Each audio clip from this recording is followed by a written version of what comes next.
Welcome to ShopDog-Garage. Maybe a random and interesting video for today.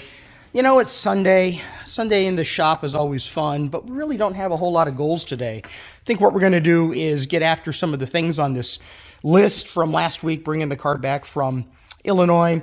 A couple of minor things that we can do, get this thing ready to, kind of get tucked away for the winter.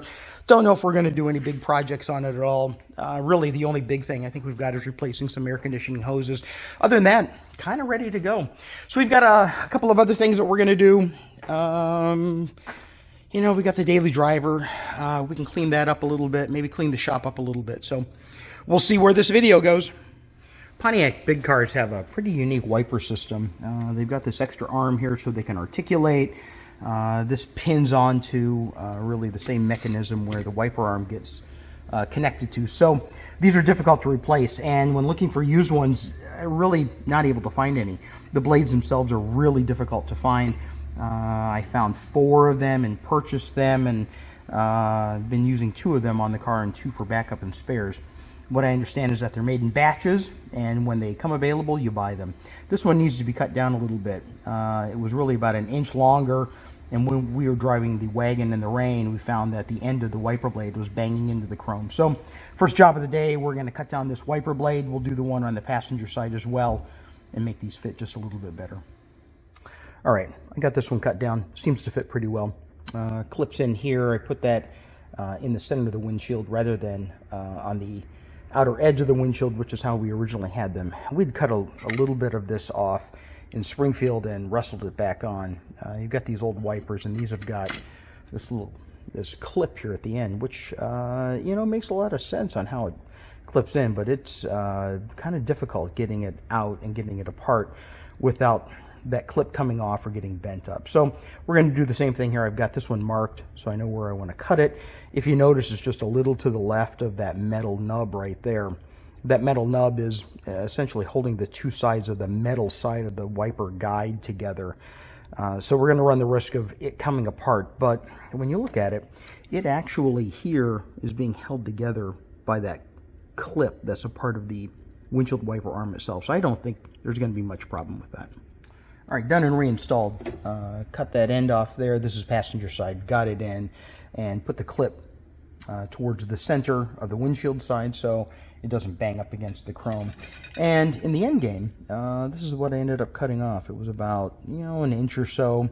We had cut some off of this one when we were in Springfield, but it wasn't quite enough. So I took just a nib off of that, and it's about 1 inch. And when we looked these wiper blades up, they were shown to be exactly 466 Catalina, but they do appear to be about 1 inch long. So next set of wiper blades we get, we'll have to cut them down as we replace those, and then when we're through with those wipers, make sure that we get the right size. 1 inch shorter than whatever I ordered. I've got a record of what I got, so it was 17 inches or something like that. So we'll make sure we get 1 inch shorter next time. So what makes these wiper arms so unique is the fact that it has this pin mechanism right here that clips on.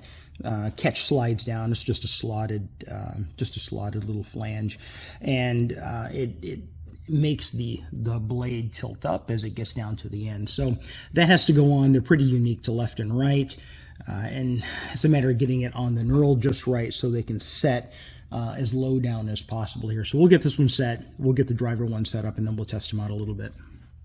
All right, and after lots of fiddling around getting those wipers on the knurls to drop them as low as they can, I think we've got some success here with these wipers working, not banging up against the chrome, and when they sit, they actually sit pretty low, which is kind of nice. That's where they're supposed to go. So, good. I think that's successful, and that's going to get marked off the list. On our inaugural road trip with the car, we didn't have any music. It was, 9 hours down from Minnesota to Illinois, and 9 hours back. We specifically didn't bring the rear speakers because they took up room, and we needed all the room that we could get in the back. But once we got on the road, we realized that this door speaker wasn't working, which, we've driven that trip without music before, but only having Google Maps coming out of the speaker over on the driver's side, while you could hear it, having 2 speakers would have helped quite a bit more over the sound of the motor. So we'll get into this, figure out what it is. Is it disconnected to the speaker? Probably so. If not, something back in the amp. We'll go take a look at that. I hooked another speaker up. This is a spare that we have from the 67 convertible. And I brought them up because I wanted to test them out and see if they sound better than the ones that are in this car. So I ran a couple of leads and still had a problem with it. So traced it back, and what it seems to be, if I can get in here and see this, all of this wiring here goes back to the amps, and this connector into the back of the stereo was loose. And if I wiggle it around, I could actually get the speaker to go on and off. So give it a little tug, it came out. Doesn't seem like it was very secure, so we're gonna get that plugged back in and then see if that solves the problem. All right, confirmed. It was that plug underneath, plugged into the stereo behind the console and up underneath the dash. So got that taken care of, tested that out. I'm gonna get the door panel all put back together, and then we'll see what else we got left on our list for today. All right, testing out that speaker connection. Seems to work just fine now, which is good. But Ollie wanted to climb in the back and kind of hang out with Cheryl. So, yeah.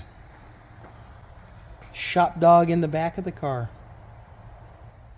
All right, well, we got a lot of little projects done on the wagon that showed up as a result of taking it over to Illinois a couple of weeks ago. So, pretty happy with the progress today on Sunday. Sunday in the shop is always fun. So why don't we just close this out? Pix? Thanks for watching.